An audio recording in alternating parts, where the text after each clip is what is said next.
Buchymix. A quick one on how to assemble your Buchymix juicer, the J150. Okay, so you have this bowl. Okay, that's the first thing you want to put on the motor base. Make sure that you lock the seal. There's a yellow seal back here. Make sure that it's locked. If it's not locked, your juicer is going to be leaking and your pour is not going to be coming out. It might be clogging.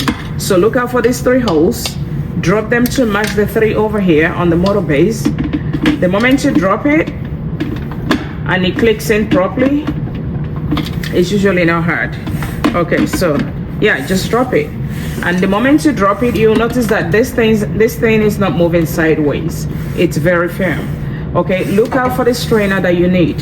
This strainer that is closed, do not use this to make juice. Okay, if you use this strainer that is closed to make juice, your juice is gonna be clogging. Okay, this is for ice cream, for sorbet, frozen fruits. You want to make sorbet, you need the strainer.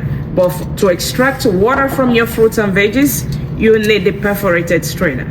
We have another perforated strainer here with bigger holes. That one is for smoothie. But for clean juice, you need this particular small perforations. Okay, so put it in here. Look out for this red dot. You see this red dot? There's another red dot right on this pole. You have to make it stay on the same line. Okay, if it's not on the same line, you're not getting the assembly. So if you don't assemble your juicer well, your juicer is not going to work. Okay, so make sure that it's assembled properly, and it's pretty easy. It takes a few seconds. All right, so after you align this strainer and the bowl, the red dots, next thing you want to do is grab your auger. Look at this auger inside. There's no yellow seal here. The seal has to stay in here. Can you see this seal? It needs to stay in here, very importantly. Okay, then drop your auger, push it in.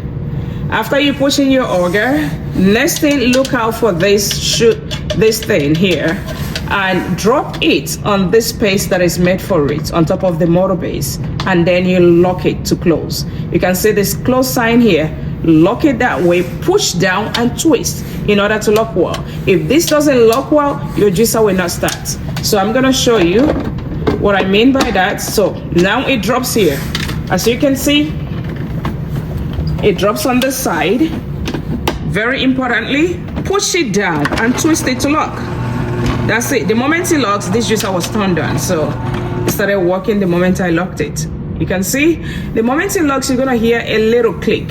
Okay, now let's start the juicer. You can see it's working. If you turn this out a little bit, it's gonna stop working. Can you hear that? Okay, so lock it all the way to the end. You hear the click, it begins to work. Now let me show you something. I'm gonna unlock it, stop the juicer. Now it's not entirely locked to the end. You see, it's no longer moving, but it's not locked to the end. You need to push down and twist it hard to lock all the way to the end so your juicer can work. You can see now. Okay, I'm gonna let it out a little bit. It's not working because it's not locked to the end. I'm gonna lock it all the way to the end and start it now, and you see the juicer working. Okay, so this is very important. Okay, that's by the way. The next thing I want to show you is how to use your citrus juicer. This is the citrus part.